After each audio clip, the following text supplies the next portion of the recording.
नमस्कार दोस्तों, डेट आज की 2 नवंबर 2024 है। स्वागत है आपका एटोवेल डिस्कशन में। आज देखो टोटल 3 इश्यूज हम डिस्कस करेंगे और लास्ट में समरी भी डिस्कस करेंगे। सबसे पहले आर्टिकल आज हम डिस्कस करेंगे कॉन्फ्रेंस ऑफ पार्टीज़ की 29वीं मीटिंग ऑर्गेनाइज होने जा रही है अजरबैजान के शहर बाकू में 11 नवंबर से।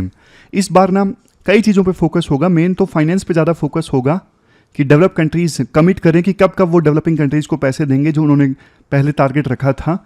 लेकिन मीथेन के एमिशन को कम करना ये एक मेन इशू है, मतलब इंपॉर्टेंट इशू है जो इंडिया के लिए भी इंपॉर्टेंट है। इस पे पूरा आर्टिकल है। दूसरा आर्टिकल आज हम डिस्कस करेंगे नीलगिरी बायोस्फीयर से संबंधित, और फिर सबसे लास्ट में आर्टिकल आज हम डिस्कस करेंगे इंडिया ने कैसे डाइवर्स आइडेंटिटीज़ को मैनेज किया है। जैसे देखो सोनम वांगचुक है, लद्दाख बेस्ड एक्टिविस्ट, वो अलग से डिमांड कर रहे हैं काफ़ी समय से कि लद्दाख को ऑटोनॉमी मिलनी चाहिए। तो ऐसी जो मांगे हैं ना, वो अलग अलग समय पर आज़ादी के बाद से ही सरकार ने फेस की है। तो सरकार ने इन डाइवर्स डिमांड्स को कैसे मैनेज किया है डिस्कस करेंगे और लास्ट में रिवाइज करेंगे। फिर देखो ये कोट है आज का, in politics nothing happens by accident, if it happens you can bet it was plan that way. देखो ये तो ऐसे में यूज होने वाला कोट है। 10-10 मार्क्स के 15-15 मार्क्स में तो शायद नहीं होगा। कोट क्या है? कोट देखो पॉलिटिक्स में जो हम देखते हैं ना, हमारे पॉलिटिकल लीडर्स जैसे बिहेव करते हैं, कब कौन सी स्टेटमेंट देनी है, कौन सी पॉलिसी में बदलाव लाना है, किसके साथ में अलायंस करना है, ये सब कुछ कैलकुलेटेड होता है। सब कुछ मतलब जनता को ये दिखाया जाता है कि ये स्पॉन्टेनियस हो गया, एकदम से हो गया, पहले हमारा प्लान नहीं था। लेकिन देखो पॉलिटिशियन है ना सिर्फ पॉलिटिशियन, देखो जो सेलिब्रिटी लोग होते हैं ना, उनका देखो बहुत जबरदस्त पीआर होता है। मतलब सेलिब्रिटी या फिर पॉलिटिशियन की इमेज को मैनेज करने के लिए ना पूरी टीम होती है। जैसे आपने देखा होगा हमारे प्रधानमंत्री हैं मोदी, उनकी पीआर टीम बहुत स्ट्रोंग है। फिर राहुल गांधी का पीआर भी स्ट्रोंग हो गया है। पिछले कुछ दिनों में आपने देखा होगा यूट्यूब पे वीडियोस, राहुल गांधी अलग अलग जगह जाते हैं। चलो पॉलिटिशियन छोड़ो आप, ये जो हैं दिलजीत दोसांझ, इनका शो हुआ था अभी दिल्ली में। इतनी ज़्यादा इनके पीआर को मैनेज किया जाता है। उन्होंने खुद बोला कि मैंने अपनी जो पीआर टीम है वो चेंज की है और उसके बाद काफ़ी बढ़िया रिजल्ट मिला है। तो बात ये है, देखो इंट्रोडक्शन वगैरह में लिखना हो, पॉलिटिक्स में जो भी घटित होता है ना, एक्सीडेंट से कुछ नहीं होता, सोचा समझा मूव होता है। बस जनता को ये दिखाया जाता है कि हाँ अचानक से हो गया, लेकिन बहुत ज़्यादा सोच समझ के वो किया होता है पॉलिटिशियंस के द्वारा। कुछ खास कोट तो नहीं है, लेकिन ठीक है। चलिए डिस्कशन स्टार्ट करते हैं। इसके बाद नेक्स्ट आर्टिकल देखो मीथेन एमिशन से संबंधित है। अपना सिलेबस में जीएस पेपर 3 के इन टॉपिक्स से आर्टिकल को रिलेट कर सकते हो। क्या कंटेस्ट है? देखो 11 नवंबर से 22 नवंबर के बीच में अजरबैजान के शहर बाकू में कॉन्फ्रेंस ऑफ पार्टीज की, मतलब United Nations framework convention on climate change, ये जो कन्वेंशन है ना, विभिन्न देशों के बीच में कोऑपरेशन होता है इस कन्वेंशन के थ्रू क्लाइमेट चेंज की समस्या को एड्रेस करने के लिए। तो इस कन्वेंशन कि 29वीं कॉन्फ्रेंस ऑफ पार्टीज की मीटिंग होगी अजरबैजान के शहर बाकू में। किन चीजों पे फोकस होगा इस बार? देखो फाइनेंस पे ज्यादा फोकस होगा, क्योंकि देखो काफी समय से डेवलप कंट्रीज से ये एक्सपेक्टेड है कि वो डेवलपिंग कंट्रीज को पैसा देंगे, टेक्नोलॉजी देंगे, ताकि डेवलपिंग कंट्रीज अपने यहाँ पे एमिशन को कम कर सकें। बट देखो डेवलप कंट्रीज दे नहीं रहे हैं उतना। तो इस कॉन्फ्रेंस ऑफ पार्टीज की मीटिंग में फाइनेंस पे फोकस होगा कि डेवलप कंट्रीज अपनी तरफ से भाई कमिटमेंट दो कि कब पैसा दोगे, कितना पैसा दोगे, ताकि गरीब और जो डेवलपिंग कंट्रीज है ना वो भी क्लाइमेट चेंज की समस्या को एड्रेस कर सकें। तो इसको नाम दिया जाएगा न्यू कलेक्टिव क्वांटिफाइड गोल। न्यू कलेक्टिव क्वांटिफाइड गोल जिसमें डेवलप कंट्रीज टारगेट देंगे फाइनेंस के लिए। इसके अलावा देखो अजरबैजान जो होस्ट है ना इस कॉन्फ्रेंस ऑफ पार्टीज की मीटिंग का, अजरबैजान ने भी कुछ बढ़िया एजेंडा रखा है। जैसे विभिन्न देश अभी जो बैटरी स्टोरेज की कैपेसिटी है ना उसे 6 गुना कर देंगे, इलेक्ट्रिसिटी नेटवर्क को एक्सपेंड करेंगे, और ऑर्गेनिक वेस्ट से जो मीथेन एमिट होता है ना उसे कम करेंगे विभिन्न देश। तो ये लास्ट वाला जो टारगेट है ना, इसी पे ये पूरा आर्टिकल बेस्ड है, cut methane emission from organic waste. देखो मीथेन का जो इम्पैक्ट है ना ग्लोबल वार्मिंग में बहुत ज़्यादा सीवियर है। प्री इंडस्ट्रियल ईरा से अभी तक ग्लोबल वार्मिंग में 30% जो कंट्रीब्यूशन दिया है ना वो मीथेन ने दिया है। अगर देखो 100 ईयर के टाइम स्केल पे देखें तो मीथेन जो है ना ये 28 गुना ज़्यादा खतरनाक है कार्बन डाइऑक्साइड के मुकाबले में। 28 गुना ज़्यादा ग्लोबल वार्मिंग वाला पोटेंशियल है मीथेन का CO2 के मुकाबले में। और अगर 20 ईयर के टाइम स्केल पे देखें तो मीथेन का जो ग्लोबल वार्मिंग वाला पोटेंशियल है ना, वो 84 टाइम्स ज़्यादा है एज कंपेरिजन टू CO2। देखो CO2 लंबे समय तक एटमॉस्फेयर में सर्वाइव करती है, मीथेन जल्दी ब्रेक डाउन हो जाता है। इसी वजह से ग्लोबल वार्मिंग में शॉर्ट टर्म जो इम्पैक्ट है वो मीथेन का ज़्यादा है as comparison to CO2। Methane जल्दी ब्रेक डाउन होता है, इस वजह से देखो मीथेन के एमिशन को अगर हम कम कर देना तो ग्लोबल वार्मिंग के इम्पैक्ट को हम CO2 के मुकाबले में थोड़ा जल्दी रिजल्ट ला सकते हैं। समझ गए? क्योंकि CO2 लंबे समय तक सर्वाइव करता है और मीथेन जल्दी ब्रेक डाउन होता है, फॉर एग्जांपल 12 सालों में। तो मीथेन को कम कर दिया तो मतलब ग्लोबल वार्मिंग को कम करने में शॉर्ट टर्म रिलीफ हासिल की। इवन देखो US और चाइना जो दोनों एक दूसरे को फूटी आंखें नहीं सुहाते, इवन ये भी एक साथ आए हैं मीथेन एमिशन को कम करने के लिए। दोनों देशों ने हाथ मिलाया UAE के साथ में, और पिछली जो मीटिंग हुई थी ना कॉन्फ्रेंस ऑफ पार्टीज की 28वीं मीटिंग, इसमें मीथेन और दूसरी जो नॉन CO2 एमिशन वाली गैसेस है ना, उनको लेके बातचीत हुई थी। और फिर बातचीत के बाद में नवंबर 2023 में चाइना ने अपना फर्स्ट नेशनल प्लान भी रिलीज कर दिया मीथेन के एमिशन को कंट्रोल करने के लिए। पिछले साल की बात है, नवंबर में। हालांकि चाइना ने अपने जो ये पहला नेशनल प्लान रिलीज किया ना, इसमें चाइना ने स्पेसिफिक टारगेट नहीं बताए कि हम मीथेन के एमिशन को कितना कम कर देंगे, कब कम कर देंगे। नहीं, ये सब चाइना ने नहीं बताया। चाइना ने ये जरूर माना कि हाँ, हम USA के साथ में कोऑपरेशन करने के लिए तैयार हैं ताकि कैपेसिटी बिल्ड की जा सके मीथेन के एमिशन को कम करने के लिए, और मीथेन के एमिशन को कम किया जा सके। और बात करें इंडिया की, इंडिया तो देखो थर्ड लार्जेस्ट सोर्स है मीथेन के एमिशन का। मतलब मैन मेड एक्टिविटीज के कारण जो मीथेन एमिट होता है ना, उस मामले में इंडिया 30 नंबर पे है पूरे वर्ल्ड में, चाइना और USA के बाद में। तो इंडिया के पास एक मौका है। मौका क्या है? जब देखो इस इशू पे मीथेन के एमिशन को कम करने के लिए USA और चाइना एक साथ आने को तैयार हैं, तो इंडिया को देखो असिस्टेंस भी मिल सकती है, इंडिया की कैपेसिटी बिल्डिंग भी हो सकती है। इंडिया, ये देश, मतलब कोई कन्वेंशन होती है, कोई ट्रीटी साइन होती है, तो ये देश इंडिया की मदद भी कर सकते हैं इंफ्रास्ट्रक्चर बिल्ड करने में मीथेन के एमिशन को कम करने के लिए। अच्छा, यूपीएससी ना कई बार प्री में ऐसे क्वेश्चन पूछ लेती है, सबसे ज्यादा मीथेन कौन से सेक्टर से रिलीज होता है? सबसे ज्यादा होता है एग्रीकल्चर सेक्टर से 74%, वेस्ट से होता है 14%, और एनर्जी सेक्टर से 11%, इंडस्ट्रियल प्रोसेस से बहुत कम 1%। 2016 में ना हमारे देश में 409 million ton of CO2 equivalent methane release हुआ था। कौन से सेक्टर से कितना होता है वो आप याद रखिएगा, इस पे क्वेश्चन बनता है। ओवरऑल कितना हुआ वो कम थोड़ा इंपॉर्टेंट है। अब देखो मीथेन का जो इंपैक्ट है वो सिर्फ ग्लोबल वार्मिंग में नहीं है।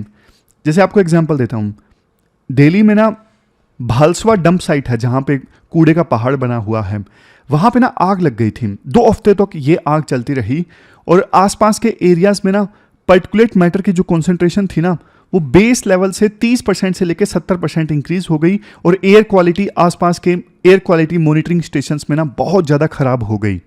तो ऐसा नहीं है कि सिर्फ ग्लोबल वार्मिंग में ही मीथेन का कंट्रीब्यूशन है, इवन एयर क्वालिटी को खराब करने में बहुत ज़्यादा कंट्रीब्यूशन है मीथेन का।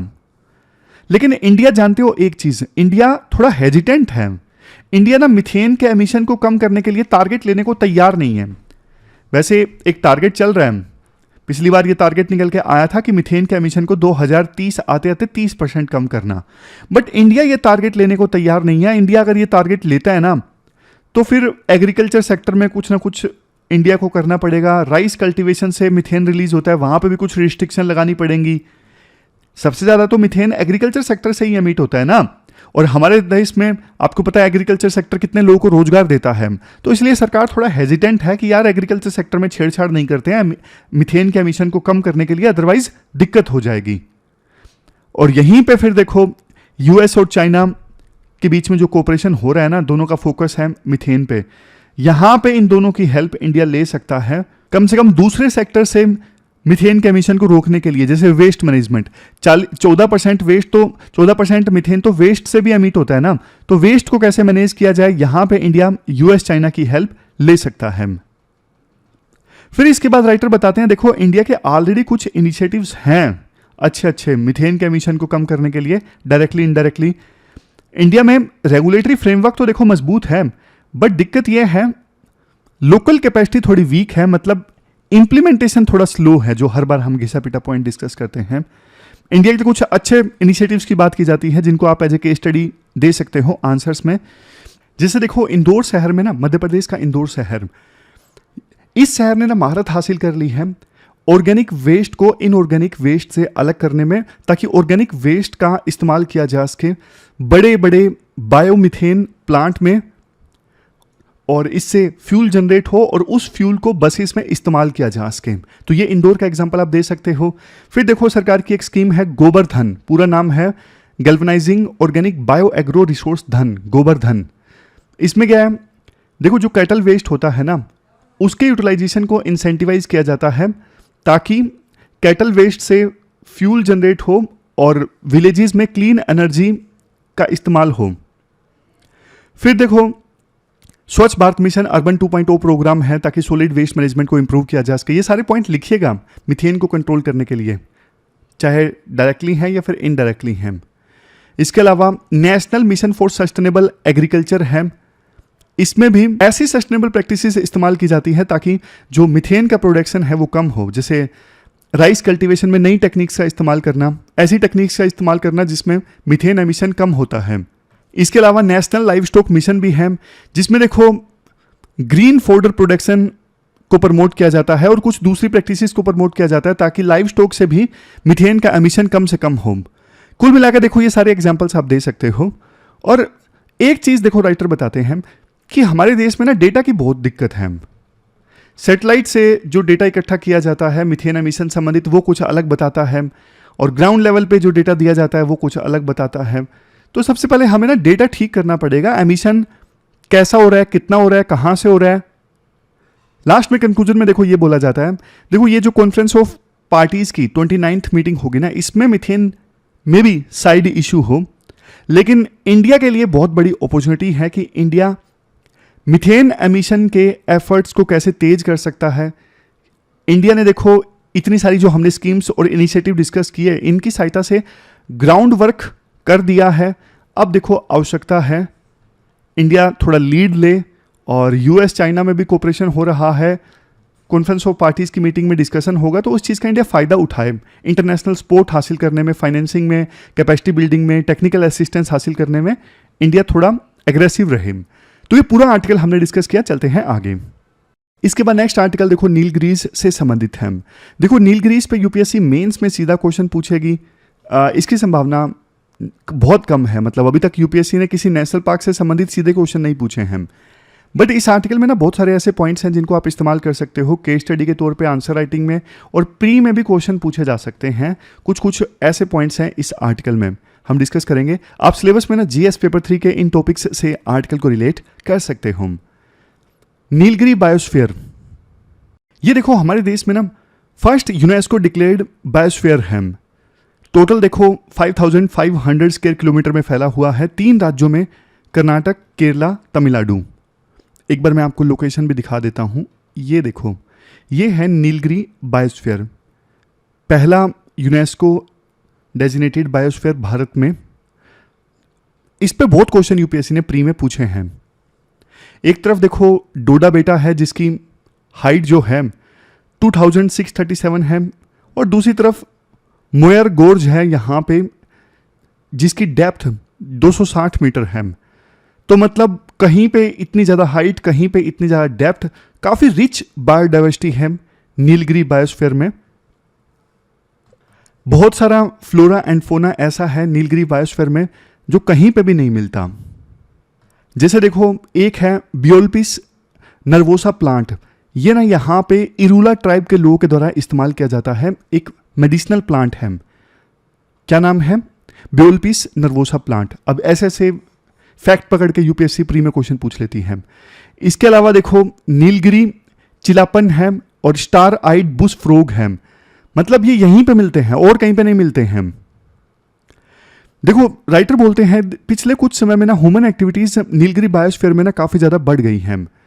ये कॉलोनियल ईरा में ना टी प्लांटेशन के लिए काफ़ी ज़्यादा फेमस था, बट अब तो यहाँ पे एग्रीकल्चर और टूरिज्म इकोनॉमी काफ़ी ज़्यादा बढ़ गई है। और देखो वैसे ये चीज़ लाइवलीहुड के लिए ज़रूरी भी है, लेकिन ये जो एग्रीकल्चर एक्टिविटीज़ और टूरिज्म एक्टिविटीज़ नीलगिरी बायोस्फीयर में बढ़ी है ना, इससे नए तरह के चैलेंजेस भी पैदा हो गए हैं। टूरिज्म जरूरी है, लेकिन सस्टेनेबल टूरिज्म जरूरी है। अब देखो टूरिज्म की वजह से मान लीजिए वेस्ट बहुत ज़्यादा जनरेट हो रहा है, वेस्ट को मैनेज नहीं किया जा रहा है, ट्रैफिक जाम लगता रहता है, बहुत ज़्यादा एमिशन होता है ट्रैफिक के आने की वजह से, तो वो टूरिज्म फिर क्या काम का। फार्मर्स यहाँ पे ऐसे ऐसे पेस्टिसाइड्स यूज़ करते हैं जो देखो वही पेस्टिसाइड्स और फर्टिलाइजर्स बाद में वाटर बॉडीज़ में बह के चले जाते हैं, और जो नेचुरल वाटर रिसोर्सेज हैं वो कंटामिनेट हो रहे हैं। तो ये सब नए नए चैलेंजेस आ रहे हैं नीलगिरी बायोस्फीयर में। और देखो इनसे निपटने के लिए ना लोकल कम्युनिटीज ने खुद ने कमर कस ली है। जैसे एग्जांपल दिया जाता है क्लीन कुन्नूर। क्लीन कुन्नूर एक इनिशिएटिव है जिसको ना सिविल सोसाइटी ऑर्गेनाइजेशंस ने लिया है। इसके अलावा सॉलिड वेस्ट को मैनेज करने के लिए सर्कुलर इकोनॉमी पे फोकस किया जा रहा है। सर्कुलर इकोनॉमी मतलब जो चीज़ इस्तेमाल की जा रही है उसको यूज करो, रिसाइकल करो, ये सब करो, मतलब पूरा निचोड़ निकाल लो उस चीज़ का, उसको वैसे ही वेस्ट मत करो, एक बार यूज किया फेंको मत, जो कि लीनियर इकोनॉमी में होता है। सर्कुलर इकोनॉमी में क्या होता है कि जो प्रोडक्ट बना, यूज किया, रिसाइकल किया, फिर दोबारा से उसको किसी और प्रोडक्ट के लिए इस्तेमाल कर लिया, ये सब होता है सर्कुलर इकोनॉमी में। तो सर्कुलर इकोनॉमी पे फोकस किया जा रहा है लोकल कम्युनिटी के द्वारा, ताकि सॉलिड वेस्ट को मैनेज किया जा सके। इवन देखो स्टेट गवर्नमेंट और डिस्ट्रिक्ट एडमिनिस्ट्रेशन, उनको भी इस चीज़ का पता है कि यहाँ पे वेस्ट बहुत ज़्यादा फैल रहा है, तो इसलिए उन्होंने भी कुछ इनिशिएटिव लिए हैं। जैसे यहाँ पे कार्बन न्यूट्रल होने की आवश्यकता है, जितना कार्बन एमिट होगा उतना ही अब्जॉर्ब होगा। प्लास्टिक वेस्ट स्टॉप कर देंगे पूरी तरह से, और एंडेमिक जो स्पीसीज़ हैं, मतलब जो यहीं पे मिलती हैं, मूल रूप से यहीं की निवासी हैं, उनको कंजर्व करेंगे। जैसे नीलगिरी तहर। अब नीलगिरी तहर जो है वो देखो हाई सोला ग्रासलैंड्स में घूमती रहती है, और नीलगिरी तहर के बारे में फेमस है कि बिल्कुल वर्टिकल चढ़ाई कर लेती है। जैसे ये पहाड़ है ना, अगर कोई पीछे पड़ गया तो बिल्कुल वर्टिकल पहाड़ पे भी चढ़ाई कर लेती है, काफ़ी डिफिकल्ट होता है। इसके अलावा स्टेट गवर्नमेंट का फोकस इस चीज़ पे भी है, जो इन्वेसिव स्पीसीज है जैसे लेंटाना है, अनवांटेड प्लांट है जो नुकसान पहुंचाता है दूसरे प्लांट्स को, मतलब उसके रिसोर्सेज छीन लेता है। तो ये जो इन्वेसिव स्पीसीज हैं इनको कंट्रोल किया जाएगा, और जो नेटिव स्पीसीज है ना यहाँ की, जो धीरे धीरे लुप्त हो रही हैं, उनको रिस्टोर किया जाएगा। तो इन सब चीज़ों पे फोकस है स्टेट गवर्नमेंट का और डिस्ट्रिक्ट प्रशासन का। इसके बाद राइटर बोलते हैं देखो यहाँ के ना कल्चर को भी हमें बचाने की आवश्यकता है। जैसे टोडा कम्युनिटी ट्राइबल कम्युनिटी है, सदियों से यहाँ रहते आए हैं ये लोग नीलगिरी माउंटेन्स में, बट देखो इनकी संख्या ना अब काफ़ी ज़्यादा कम हो गई है। तो इस प्रकार का जो कल्चर है ना, जो ट्राइब्स हैं, उनको भी हमें साथ के साथ कंजर्व करने की आवश्यकता है। इसके बाद राइटर ये बोलते हैं देखो 3 चीज़ों की आवश्यकता है कंजर्वेशन के लिए। सबसे पहले सरकार, लेकिन सब कुछ सरकार की जिम्मेदारी नहीं है। मतलब आमतौर पे लोगों की सोच ये होती है जैसे वाइल्ड एनिमल्स अगर सरकार के हैं तो उनको कंजर्व करने की जिम्मेदारी भी सरकार की है। जैसे ये नीलगिरी बायोस्फीयर या फिर दूसरे प्रोटेक्टेड एरियाज के आसपास खेत होते हैं, तो किसानों का ये कहना है कि भाई तुम्हारे जानवर हैं, हमारे यहाँ पे फसलों को बर्बाद करने क्यों आ रहे हैं, है ना। लेकिन देखो सिर्फ सरकार की रिस्पॉन्सिबिलिटी नहीं है वाइल्ड लाइफ को कंजर्व करना। दूसरे नंबर पे है बाजार। पहले नंबर पे सरकार, दूसरे नंबर पे बाजार। बाजार मतलब टूरिज्म इंडस्ट्री है, जैसे इनको भी सस्टेनेबल टूरिज्म चलाना चाहिए। बाजार को भी मार्केट फ्रेंडली प्रैक्टिसेस फॉलो करनी चाहिए यहाँ पे प्रोटेक्टेड एरियाज में। अभी हम बात कर रहे हैं वैसे नीलगिरी बायोस्फीयर की। और तीसरे नंबर पे आते हैं जनता। जनता में देखो जनता क्या कर सकती है वो पॉइंट लास्ट में आएगा, लेकिन जनता को भी अपनी अकाउंटेबिलिटी फील करनी होगी कि वाइल्ड लाइफ को कंजर्व करने आपकी भी रिस्पॉन्सिबिलिटी है, फंडामेंटल ड्यूटी भी है। तो तीनों मिल के काम करें ना, सरकार, बाजार और जनता, तो देखो वाइल्ड लाइफ को कंजर्व करना बहुत आसान हो। समझ गए? 3 चीज़ें, बाजार, सरकार और जनता। अच्छा, एक चीज़ राइटर ये भी बोलते हैं, देखो वाइल्ड लाइफ ने ना बदलते समय के हिसाब से सर्वाइव करना सीख लिया है। जैसे एग्जांपल दिया जाता है लियोपर्ड का। लियोपर्ड ना पहले बहुत ज़्यादा इल्यूसिव होता था, दिखता नहीं था आसानी से, बट अब देखो, अब तो डोमेस्टिक डॉग्स को अपना शिकार बनाने लगा है लियोपर्ड। तो मतलब बदलती सिचुएशन के हिसाब से लियोपर्ड ने जीना सीख लिया है, कुत्तों का शिकार करने लगे हैं। इंडियन गोर है, इंडियन गोर यानी जो ये है, यहाँ पे आप देख रहे हो इंडियन बाइसन, ये टी प्लांटेशंस में दिखने लगे हैं। वाइल्ड पिग्स जो है गार्बेज डंप्स में देखे जा सकते हैं, पहले नहीं दिखते थे ये। स्लोथ बियर और लियोपर्ड ये रात को ह्यूमन सेटलमेंट में दिखाई देते हैं, बंगलोज के अराउंड। तो मतलब क्या है, ये सब हमें बताते हैं कि वाइल्ड लाइफ ने ना ह्यूमन सेटलमेंट्स के साथ में सरवाइव करना सीख लिया है। मतलब अब प्रोटेक्टेड एरियाज के चारों ओर फेंसिंग लगाना, हार्ड बाउंड्रीज लगाना, ये ना तो देखो फिजिबल है और ना ही डिजायरेबल है। वाइल्ड एनिमल्स अब धीरे धीरे अडेप्ट कर रहे हैं नई रियलिटीज के साथ में। बट देखो, हम ना वाइल्ड लाइफ को कंजर्व करने के लिए ना जो नई नई टेक्नोलॉजीज आ रही हैं ना, उनका इस्तेमाल कर सकते हैं। जैसे sensitive cameras, satellite imagery, sensors, artificial intelligence, इन सब को प्रोटेक्टेड एरियाज के बाहर भी और अंदर भी हम इस्तेमाल कर सकते हैं ताकि कंजर्व किया जा सके वाइल्ड लाइफ को। कल देखो 3 नवंबर को ना international day for biosphere reserve है। तो हम सब की ड्यूटी बनती है कि हम इन्वायरमेंट को प्रिजर्व करें। सरकार की ड्यूटी बनती है नेचर और डेवलपमेंट दोनों के बीच में बैलेंस इस्टेब्लिश करें। और ये जो जिन्होंने आर्टिकल लिखा है, ये कुछ मूवीज़ वगैरह दिखाएंगी बायोडाइवर्सिटी को कंजर्व करने के लिए। मतलब ये बात बोलती है हमारे आंसर राइटिंग के लिए ज़रूरी नहीं है।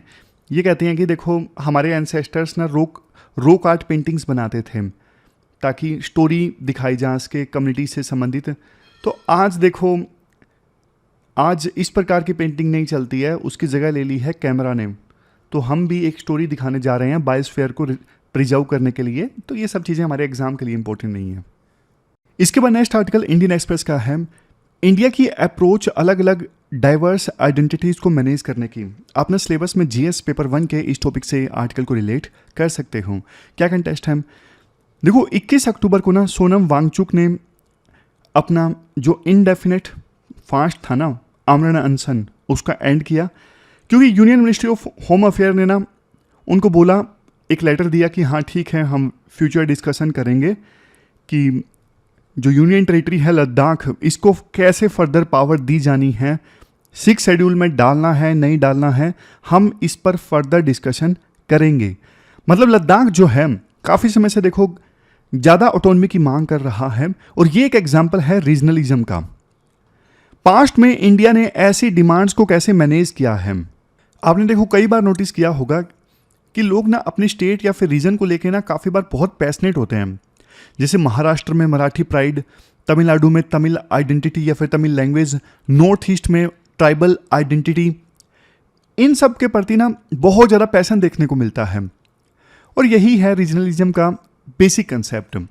Regionalism is equal to regional identity. ऐसे आंसर में आप देखो लिख सकते हो, regionalism is equal to regional identity plus में रीजनल एस्पायरेशन। ऐसे प्लस में करके लिख सकते हो, regionalism is equal to regional identity plus में रीजनल एस्पायरेशंस। देखो रीजनलिज्म का जो बेसिक कंसेप्ट है ना, वो मैं आपको बताता हूं। रीजनलिज्म 2 तरह से मैनिफेस्ट होता है, पॉजिटिव सेंस में भी और नेगेटिव सेंस में भी। पॉजिटिव सेंस में कैसे मैनिफेस्ट होता है, मतलब अपनी रीजनल आइडेंटिटी जैसे लैंग्वेज, कल्चर, ट्रेडिशन, इन सब को मेंटेन करने की कोशिश, इन सब पे गर्व महसूस करना। ये तो अच्छी चीज़ है ना। अगर कोई तमिल पर्सन तमिल आइडेंटिटी पे गर्व महसूस करता है, उसको मेंटेन करके रखता है, ये तो अच्छी चीज़ है। लेकिन नेगेटिव सेंस में कई बार देखो बहुत ज़्यादा एक्सेसिव रीजनल अटैचमेंट, इवन देश से भी कम प्यार लेकिन अपनी रीजनल आइडेंटिटी से ज़्यादा प्यार, ये चीज़ देखो खतरनाक है। ये नेगेटिव रीजनलिज्म है, समझ गए। मतलब देश बाद में, मेरी रीजनल आइडेंटिटी पहले, ये गलत है। रीजनलिज्म की जड़ें ना हमारे देश में ब्रिटिश एरा से देखने को मिल सकती हैं। ब्रिटिश वालों ने ना डिवाइड एंड रूल पॉलिसी को अपनाया था, अलग अलग रीजन्स को आपस में डिवाइड किया था जानबूझ के, ताकि दोनों को आपस में लड़ाया जा सके, दोनों एकजुट ना हो, ब्रिटिशर्स से आज़ादी हासिल करने के लिए उन्होंने अपने हिसाब से एडमिनिस्ट्रेटिव प्रोविंसेस बनाए ताकि बस लोगों को डिवाइड किया जा सके, जैसे बंगाल का विभाजन हुआ, ये सब चीज़ें। और देखो जब देश आज़ाद हुआ ना, देश आज़ाद हुआ तो 1952 में एक बहुत बड़ा आमरण अनशन चला था। पोटी श्री रामालू ने फास्ट किया था आंध्र प्रदेश के रूप में अलग से राज्य की मांग करने के लिए। उन्होंने बोला था कि जो तेलुगु बोलने वाले लोग हैं ना, उनके लिए अलग से राज्य होना चाहिए। लेकिन उनकी डेथ हो गई थी और डेथ के बाद में देखो काफ़ी सारे राइट्स हुए थे आज के आंध्र प्रदेश में। और फिर बाद में आंध्र प्रदेश का अलग से निर्माण कर दिया गया था तेलुगु स्पीकिंग लोगों के लिए। बाद में फिर 1960s में ना, 1960s में डीएमके पार्टी जीत के आई थी तमिलनाडु में। तो यहाँ से तो देखो फिर रीजनलिज्म की शुरुआत काफ़ी ज़्यादा बढ़ गई थी। मतलब अलग अलग राज्यों में बाद में रीजनल पार्टीज़ जीती तो आपको भी पता है रीजनल पार्टीज़ मेन रीजनलिज्म पे बहुत ज़्यादा खेलती हैं। अब जैसे डीएमके पार्टी है बहुत ज़्यादा तमिल आइडेंटिटी पे खेलती हैं। रीजनल पार्टीज़ थोड़े रीजनल इश्यूज़ पे ज़्यादा खेलती हैं और नेशनल पार्टीज़ थोड़े नेशनल इश्यूज़ पे ज़्यादा खेलती हैं। इवन देखो चाइना भी काफ़ी बड़ा देश है और काफ़ी डाइवर्स भी है। चाइना ने भी डाइवर्सिटी को अपने हिसाब से मैनेज किया है। जैसे हांगकांग और मकाऊ जब ये चाइना मेनलैंड चाइना में शामिल हुए तो उनके लिए 1 कंट्री 2 सिस्टम कॉन्स्टिट्यूशनल प्रिंसिपल अपनाया गया। लेकिन देखो इंडिया ने थोड़ा डेमोक्रेटिक ढंग से जो ये डाइवर्स आइडेंटिटीज़ हैं उनको मैनेज किया है और चाइना ने डंडे की नोक पे डाइवर्स आइडेंटिटीज़ को मैनेज किया है। वैसे अगर देखो संविधान में प्रोविज़न की बात करें, संविधान का जो आर्टिकल 3 है ना, वो ये बोलता है कि पार्लियामेंट के पास में पूरी पावर है नए स्टेट्स क्रिएट करने की या फिर एग्जिस्टिंग जो स्टेट्स हैं ना उनकी बाउंड्रीज चेंज करने की। और इसके लिए सिंपल मेजोरिटी चाहिए, स्टेट्स की परमिशन भी आवश्यक नहीं है।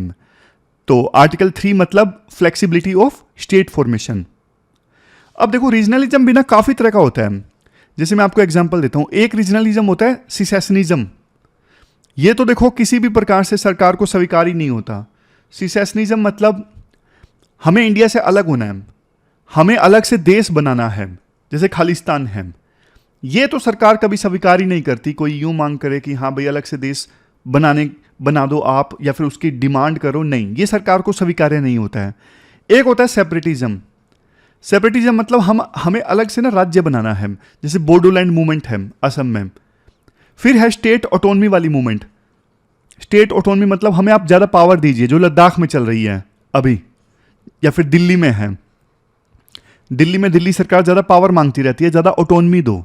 तो ऐसी भी जो मांगे हैं, ऐसी भी जो मूवमेंट्स हैं वो चलती रहती हैं। और ये मांगे जानते हो क्यों आती हैं? ये मांगे क्यों आती हैं? ये मांगे देखो इसलिए आती हैं, एक तो सबसे पहले है इकोनॉमिक डिस्पैरिटी, मतलब कहीं पे डेवलपमेंट ज़्यादा कहीं पे कम। जैसे तेलंगाना राज्य की मांग चल रही थी, तेलंगाना के जो लोग मांग कर रहे थे उनका ये कहना था कि आंध्र प्रदेश का दूसरा जो हिस्सा है ना वो काफ़ी ज़्यादा डेवलप हो गया है और आज का जो तेलंगाना है यहाँ पे काफ़ी गरीबी है, तो इसलिए अलग से राज्य बनाया जाए तेलंगाना। फिर दूसरे नंबर पे है कल्चरल आइडेंटिटी। कई बार देखो लैंग्वेज के आधार पे या फिर ट्रेडिशंस के आधार पे प्रोटेक्शन की मांग की जाती है, अलग से राज्य की मांग की जाती है या फिर देश की मांग की जाती है। पॉलिटिकल रिप्रेजेंटेशन, कई बार यूँ होता है कि हाँ भाई इस रीजन का जो पॉलिटिकल रिप्रेजेंटेशन है काफ़ी कम है, लीडर्स नहीं है इस रीजन के, तो फिर ऐसी बातें चलती है कि इस रीजन को अलग से राज्य बना दिया जाए या फिर एक्स्ट्रा प्रोटेक्शन दी जाए, क्योंकि इस रीजन के लीडर्स का ना प्रोटेक्शन रिप्रेजेंटेशन नहीं है। फिर नेक्स्ट है एडमिनिस्ट्रेटिव इश्यूज। गवर्नेंस में कई बार बहुत दिक्कत आती है, तो भी अलग से राज्य की मांग जो है वो चलती है, या फिर अलग से आइडेंटिटी को प्रोटेक्ट करने की जो मांग है वो चलती है। समझ गए? जैसे आपको एग्जांपल देता हूं, तमिलनाडु में लिंग्विस्टिक आइडेंटिटी, लैंग्वेज प्राइमरी है। तेलंगाना में इकोनॉमिक डेवलपमेंट का इशू था। नॉर्थ ईस्ट में एथनिक आइडेंटिटी पैरामाउंट है। ये सब है। इंडिया ने क्या स्ट्रेटेजी फॉलो की है रीजनलिज्म को मैनेज करने के लिए, अलग अलग डाइवर्स आइडेंटिटीज को मैनेज करने के लिए? सबसे पहले देखो इंडिया ने ना फेडरलिज्म स्ट्रक्चर को मजबूत किया है। फेडरल स्ट्रक्चर को इंडिया ने मजबूत किया है। स्टेट्स की रिप्रेजेंटेशन है राज्यसभा में। इसके अलावा पॉलिटिकल रिप्रेजेंटेशन भी दी जाती है। जैसे सरकार जब बनती है ना तो अलग अलग राज्यों से, अलग अलग रीजन से मिनिस्टर हों सरकार में, इसका ध्यान रखा जाता है। कभी भी देखना जब कैबिनेट का फॉर्मेशन होता है, मतलब मिनिस्टर्स बनते हैं ना, तो ये सब न्यूज़ आती है कि हाँ भाई हरियाणा को 2 मंत्री मिले, पंजाब को 3 मिले, तो ध्यान रखा जाता है कि अलग अलग राज्यों से रिप्रेजेंटेशन हो। फिर देखो सरकार अलग अलग आइडेंटिटीज़ को, अलग अलग आइडियोलॉजीज़ को रिकॉग्नाइज करती है, अलग अलग लेवल पे एंटरटेन करती है। जैसे एग्जाम्पल के तौर पे स्कीम्स चलाती है अलग अलग आइडियोलॉजीज़ के लोगों के लिए, अलग अलग आइडेंटिटी के लोगों के लिए। नेशनल पार्टीज़ का रीजनल पार्टीज़ के साथ में अलायंस देखने को मिलता है, तो ये भी एक तरीका है आइडेंटिटीज़ को मैनेज करने का। अब जैसे आपको एग्जांपल देता हूँ, बीजेपी और अकाली दल, इन दोनों का अलायंस देखने को मिला था पंजाब में। अब देखो ये जो अलायंस था ना, अपने आप में कॉन्ट्राडिक्टरी है। एक पॉलिटिकल पार्टी ऐसी है जो हिंदू आइडेंटिटी को ज़्यादा प्रमोट करती है और अकाली दल सिख आइडेंटिटी को ज़्यादा प्रमोट करती है, लेकिन दोनों का एक साथ आना, इसके देखो पॉलिटिकल से ज़्यादा मायने थे, मतलब पॉलिटिक्स से ज़्यादा मायने थे। मायने ये भी थे कि वहाँ पे जो इंसर्जेंसी थी पहले कि सिख और हिंदू जो हैं वो एक साथ रह सकते हैं, ये मायने भी थे बीजेपी और अकाली दल जब एक साथ आए। अब देखो जैसे बीजेपी और महबूबा मुफ्ती की पार्टी थी पीडीपी, इन्होंने अलायंस किया था जम्मू एंड कश्मीर में, हालांकि जो चला नहीं ज़्यादा, लेकिन अलायंस ने कोशिश की थी कि जम्मू एंड कश्मीर में हिंदू और मुसलमान एक साथ रह सकते हैं, तो ये भी एक तरीका होता है। फिर देखो रिसोर्सेज का बेटर डिस्ट्रीब्यूशन, सरकार कोशिश करती है जहां पे डेवलपमेंट नहीं है वहां पे डिस्ट्रीब्यूशन अच्छा हो रिसोर्सेज का। और सबसे important tier 3 panchayat, tier 3 panchayat से भी ना लोगों को अपने हाथों में पावर मिलती है, तो इससे भी फिर वो रीजनल जो एस्पायरेशंस है ना वो थोड़ी तो फुलफिल होती हैं। तो ये सब तरीके सरकार ने अपनाए हैं अपनी रीजनल आइडेंटिटीज को मैनेज करने के लिए, डाइवर्स आइडेंटिटीज को मैनेज करने के लिए। तो ये पूरा आर्टिकल हमने डिस्कस किया। अब जल्दी से रिवाइज कर लेते हैं समरी के माध्यम से। कॉन्फ्रेंस ऑफ पार्टीज़ की 29वीं मीटिंग स्टार्ट होने वाली है, तो इसमें काफ़ी चीज़ों पे फोकस रहेगा। सबसे पहले तो देखो ये फाइनेंस COP है, डेवलपिंग कंट्रीज़ की मदद करें, इस चीज़ पे फोकस होगा। कमिटमेंट्स दिए जाएंगे डेवलप कंट्रीज़ के द्वारा। New global climate financial goal यानी NCQG।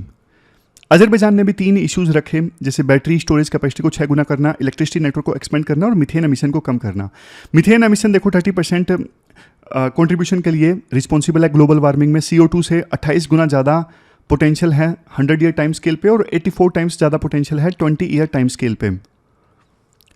देखो US और चाइना दोनों एक दूसरे के दुश्मन से हैं, लेकिन ये भी एक साथ आ गए मीथेन और दूसरी non CO2 green house gases के एमिशन को रोकने के लिए। पिछली बार इनके बीच में समझौता हुआ था, उसके बाद चाइना ने अपना first national methane control plan release किया। स्पेसिफिक टारगेट नहीं थे, लेकिन कमिटमेंट की बात कही गई है। इंडिया की बात करें, India 3rd largest methane emitter है चाइना और US के बाद में। 2016 में इंडिया का emission 409 million ton CO2 equivalent था। हमारे देश में एग्रीकल्चर सबसे ज़्यादा एमिट करता है, इसीलिए सरकार थोड़ा हेजिटेंट रहती है कि मीथेन के एमिशन के टारगेट को ना लिया जाए, क्योंकि एग्रीकल्चर सेक्टर प्रभावित होगा। बट देखो वेस्ट से 14% एमिशन होता है, तो यहाँ पे बहुत कुछ किया जा सकता है। और मीथेन के एमिशन से देखो शॉर्ट टर्म में भी काफ़ी नुकसान होता है, जैसे दिल्ली भालसवा का एग्जाम्पल दिया गया था, आग लगी, आसपास एयर क्वालिटी काफ़ी ख़राब हो गई। फिर सरकार के इनिशिएटिव की बात की गई, जैसे गोवर्धन स्कीम है, इंदौर वाला मॉडल, ऑर्गेनिक इनऑर्गेनिक को अलग करो और बायोमीथेन प्रिपेयर करो बसेस के लिए। स्वच्छ भारत मिशन प्लांट, स्वच्छ Bharat mission urban 2.0, national mission for sustainable agriculture, national life stock mission, ये सब सरकार की तरफ से चलाए गए हैं। तो ये मिशन, ये जो कॉन्फ्रेंस ऑफ पार्टीज़ की 29वीं मीटिंग है ना, इंडिया के लिए मौका है। इंडिया आवाज़ रेज करके फंड ले सकता है, टेक्निकल एक्सपर्टीज़ ले सकता है और इंफ्रास्ट्रक्चर बिल्ड करवाने के लिए हेल्प ले सकता है। फिर हमने ये वाला आर्टिकल डिस्कस किया था, रीजनल आइडेंटिटीज़ को कैसे इंडिया ने मैनेज किया है आज़ादी से लेकर अभी तक। कंटेक्स्ट था जो सोनम वांगचुक है ना, वो प्रोटेस्ट कर रहे हैं लगातार कि लद्दाख रीजन को ऑटोनॉमी ज़्यादा दी जाए। तो हमने डिस्कस किया कि रीजनलिज्म देखो दोनों सेंस में होता है, पॉजिटिव रीजनलिज्म भी और नेगेटिव सेंस में भी। नेगेटिव सेंस में जब रीजनल आइडेंटिटी देखो देश से बड़ी हो जाती है तो फिर वो नेगेटिव बन जाती है। अदरवाइज तो कोई अपनी रीजनल आइडेंटिटी मेंटेन करके रखता है तो ये अच्छी चीज़ है, देश में डाइवर्सिटी मेंटेन रहती है। ब्रिटिशर्स ने रीजनल आइडेंटिटीज़ का बहुत मिसयूज़ किया था, इन्होंने रीजन्स को आपस में लड़वाया था ताकि देश एकजुट ना हो। फिर आज़ादी के बाद श्री रामालू जो थे, इनकी फास्ट अनटू डेथ के दौरान डेथ हो गई थी, आंध्र प्रदेश की मांग कर रहे थे। बाद में देखो DMK पार्टी जीती 1960s में तमिलनाडु में, वहाँ से रीजनलिज्म ने एक अलग टर्न ले लिया। चाइना ने भी रीजनलिज्म को मैनेज किया अलग ढंग से, जैसे हांगकांग और मकाऊ के लिए एक कंट्री दो सिस्टम। और हमारे देश में देखो, वैसे आर्टिकल 3 पार्लियामेंट को पूरी पावर देता है कि अपने हिसाब से स्टेट बना सकते हैं, सिंपल मेजोरिटी के साथ बाउंड्रीज चेंज कर सकते हैं। लेकिन देखो फिर भी ना हमारे देश में अलग अलग रीजन से ना मांगे उठती रहती हैं। कई बार रीजन इकोनॉमिक डाइवर्सिटी होता है और इकोनॉमिक डिस्पैरिटी होता है, कई बार एथनिक आइडेंटिटी होता है रीजन, कई बार पॉलिटिकल रिप्रेजेंटेशन ना मिल पाना रीजन होता है। तो ये सारे रीजन्स होते हैं। और कैसे इंडिया ने मैनेज किया है? इंडिया ने मैनेज देखो फेडरल स्ट्रक्चर को मजबूत किया है, टियर 3 पंचायत, पॉलिटिकल रिप्रेजेंटेशन दी जाती है, नेशनल पार्टीज और लोकल पार्टीज के बीच में अलायंस देखने को मिलता है। इंडिया अलग अलग आइडेंटिटीज को रिकॉग्नाइज करता है, स्पेस देता है प्रोटेस्ट करने के लिए। तो इस प्रकार से इंडिया ने मैनेज किया है।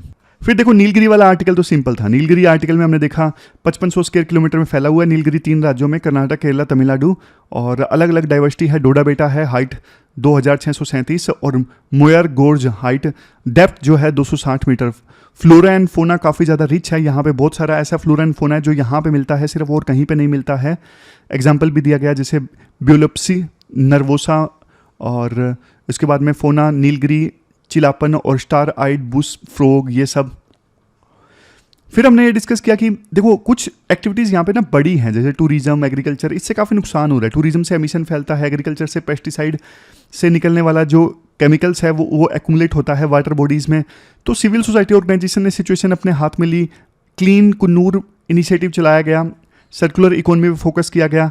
सरकार ने भी फोकस किया नई नई चीज़ों पे, जैसे कार्बन न्यूट्रल गोल, प्लास्टिक वेस्ट को एलिमिनेट करना, लोकल स्पीसीज़ को कंजर्व करना जैसे नीलगिरी ताहर, और इन्वेसिव स्पीसीज़ को कंट्रोल करना। लेकिन देखो कल्चर को भी हमें कंजर्व करने की आवश्यकता है, जैसे टोडा कम्युनिटी के लोग पहले ज़्यादा मिला करते थे, अभी कम मिलते हैं। वाइल्ड लाइफ ने अडेप्ट कर लिया है ह्यूमन सेटलमेंट्स के हिसाब से, जैसे वाइल्ड पिग्स गार्बेज डंप में देखे जा सकते हैं, गोर टी प्लांटेशन में, लियोपार्ड और स्लोथ बियर ह्यूमन सेटलमेंट्स में देखे जा सकते हैं। टेक्नोलॉजी का यूज़ किया जा सकता है कंजर्व करने के लिए वाइल्ड लाइफ को। तो ये सब हमने मेन पॉइंट्स डिस्कस किए। ये क्वेश्चन आपको अटेम्प्ट करना है आज, 250 वर्ड्स में क्वेश्चन अटेम्प्ट करना है, 15 मार्क्स का ये क्वेश्चन है। तो ये थी हमारी आज की डिस्कशन। मिलते हैं मंडे को फिर से एक नई डिस्कशन के साथ। तब तक आप अपना ख्याल रखिए, अच्छे से पढ़िए। Thank you very much for discussion.